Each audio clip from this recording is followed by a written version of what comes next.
Hey guys, it's Darwin here with my weekly Q&A to answer some more of your questions. If you have a question for next week's Q&A, you can either leave it in the comment box below or send me a video question over to darwinonthetrail@yahoo.com, and then next week I'll answer as many as I possibly can. Alright, so let's go ahead and get into today's first question. If I were to hike the PCT, would you recommend sleeping in a hammock or a tent?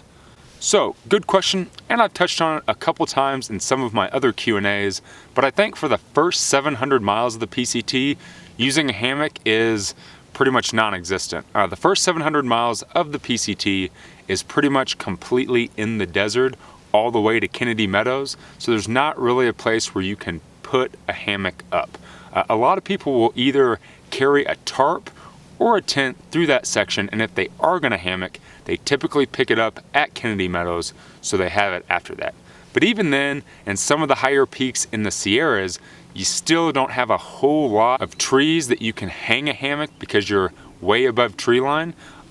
So it's kind of up to you. Now I know that hammocks are not very popular on the PCT. They tend to be more popular on the AT, some of those more woodland canopy type of trails where you always have a tree to be able to hang your hammock, but on the PCT, not so much. So I would suggest using a tent or a tarp setup, or at least using a tarp setup for the first 700 miles, then maybe picking up your hammock and using that for the rest of the trail. You should definitely plan on doing a hike of the PCT though. I'll be out there next year, so hopefully I'll see you. I'm just starting to hike. Any suggestions on getting your trail legs? This is kicking my butt right now. So, really the only suggestion, man, is just hike. That's the only way to get trail legs. So even when I'm not hiking a trail, when I'm not doing a section of, say, the CDT, like I just got back from, or out on a through hike, I'm constantly hiking. I go about 2 to 3 times a week. In the morning before work, I'll put a fully loaded pack on and just go hike some of our local trails here in Albuquerque just to keep my trail legs. You know, hiking up and down mountains every day with a fully loaded pack on your back definitely uses a different muscle set. So because I do hike so much, I like to keep those muscles in check and keep my legs. Typically though, even if you do that, if you set out to do a long distance trail like the AT, the PCT, or the CDT, still, it usually takes about 2 weeks to get your trail legs. It's a totally different thing than just going hiking for the weekend. Whenever you're hiking every single day, back to back, 15 to 20 miles a day, it really takes a certain type of trail leg. Aside from that, man, just get out and hike and you'll eventually get them. Why don't you use an alcohol stove? I've used an alcohol stove before, and actually I thought about maybe grabbing an alcohol stove for the PCT next year, but typically I either use a canister stove, like the Snow Peak Light Max stove, which is what I carried on the AT and on the AZT. Whenever I did my section of the CDT, I actually went stoveless. And it's something that I've been considering for a while, going completely full-time stoveless. I still carry my mug, my titanium cook mug, so if I really want a hot meal, I can always make a small fire and boil some water over that. But next year when I hike the PCT, that first 700 miles at least, I'll be going stoveless. Now if I do decide to pick up a stove in Kennedy Meadows, it'll probably be an alcohol stove. Just because from what I hear, canisters aren't as prevalent on the PCT, so it'll be a little bit easier to get denatured alcohol or heat to be able to use my stove. But again, really right now I've really been into stoveless. Within the next couple of weeks, I'm gonna do a video of stove versus stoveless, so keep an eye out for that. How's the camper project coming along? I would love to see an update. Take care, man, and happy hiking. So, we haven't done a camper project update lately because some things have changed. Now, I'm not really gonna release a whole lot of information right now. All I can say is stay tuned. Within the next couple of weeks, I'm going to be releasing some new information. For any of you that don't know and haven't been following along, my wife Snuggles and I, at the beginning of the year, bought a 1972 Lark travel trailer. If you want to check out the video on that, I'll put the link up here. And our plan was to restore that, and then we're going to be moving into that full time in August. But like I said, a handful of plans have changed, so keep an eye out for that. But I'm not going to spoil the surprise yet, so you'll have to wait. I'm starting a new career, but eventually I want to do a through hike. Does your work allow for Snuggles and you to take a leave of absence for through hikes, or do you have to quit and start over? So it's actually both situations. In 2015, before Snuggles and I went and hiked the AT, we both had careers in Indiana, and we quit those jobs. We 100% quit, took our money that we had saved up, we took off to do the through hike, and then our plan was after we got off of the trail, we would be finding new jobs. And we were okay with pretty much finding whatever, because we simplified our lives and became a little bit more minimalistic, so we didn't need as much money to support our new lifestyle. We used to have a house in Indiana and a bunch of stuff, 2 cars, but whenever we combined everything down to our van that we lived out of for 6 months, we didn't really need a whole lot of money to survive. So just working a minimum wage job was enough to support that lifestyle. Now, whenever I took off and done the Arizona Trail, or whenever I just went and done this section of the CDT, the place that I work for, which is a local outfitter here in Albuquerque and a bike shop, they just allow me to leave.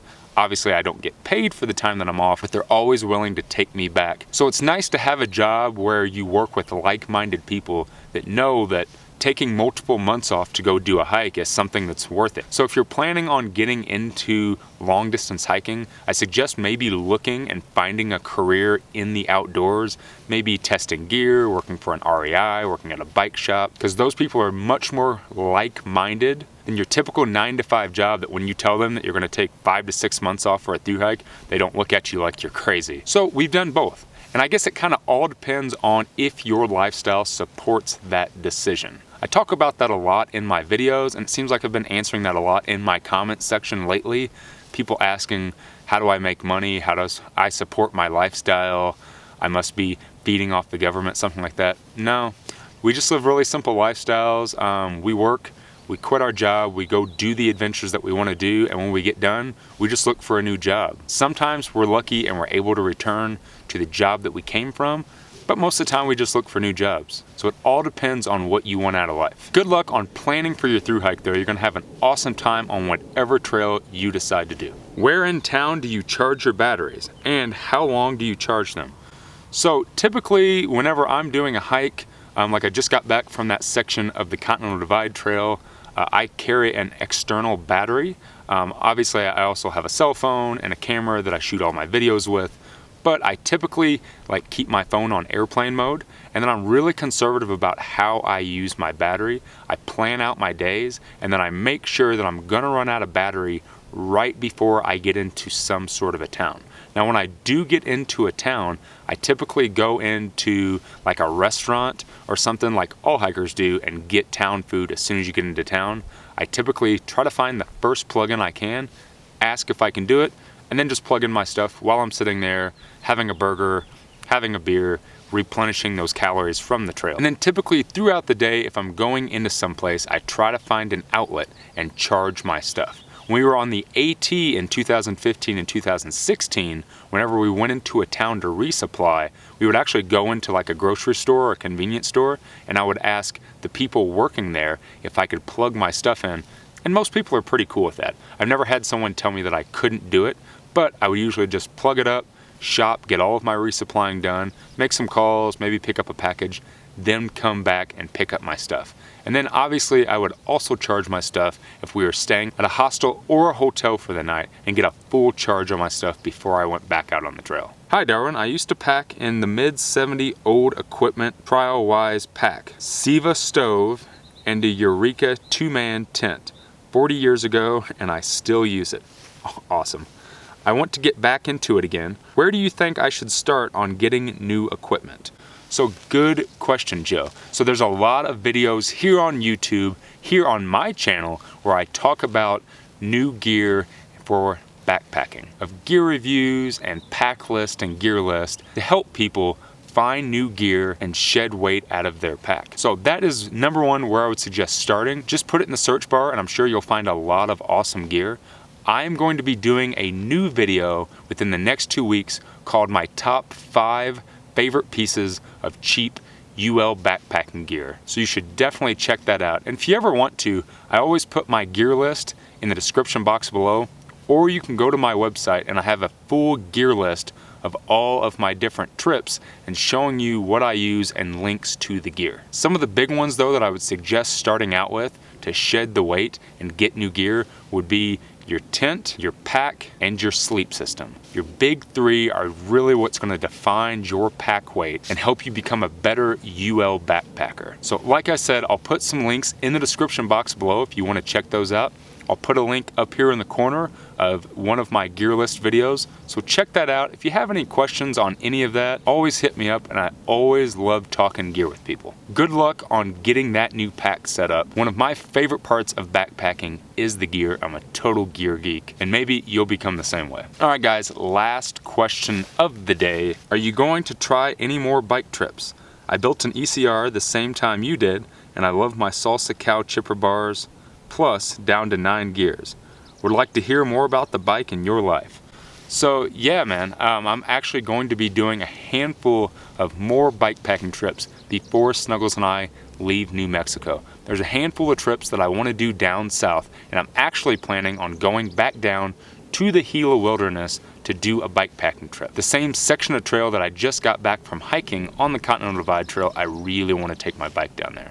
Now actually, since the last time I did some bike packing videos, I've done a ton of upgrades to my bike. Just went with the new 1x11 setup on there, really pimped out the bike. So I'll be doing some new bike packing videos here soon, so keep an eye out for that. If no one's seen any of my videos on bike packing, I'll put a playlist up here. You can go check all of those videos out if you're interested in getting into bike packing. It's a really awesome alternative to backpacking, especially if you're a cyclist and love to ride. You can carry all your gear on your back, go longer miles throughout the day, and do some really awesome trails on a bike. So yeah man, keep an eye out for some of my new trips that I'll be doing within the next 2 months before Snuggles and I finally take off from New Mexico. There's some stuff I really need to explore here. All right guys, so if you want to ask any questions for next week's Q&A, you can either leave them in the comment box below or send me a video question, a video of you asking me a question over to darwinonthetrail@yahoo.com, and then next week I'll answer as many as I possibly can. I haven't got any video questions in a long time, and I really like those. I like featuring you guys in my video, so send me some video questions. Don't be shy. Just whip out your camera, whip out your phone, shoot the question in person, send it to me, and I promise I'll feature it in my video next week. If you haven't got a chance yet, go over and check me out on Instagram. I've been posting a lot of new pictures lately of some of the things that Snuggles and I have going on throughout the week, some hikes, some of my pictures from my section of the CDT, my bike, a bunch of other stuff. So go check out those photos over there. Go ahead and like or dislike this video. Subscribe to my channel if you haven't already. And as always guys, thanks for watching.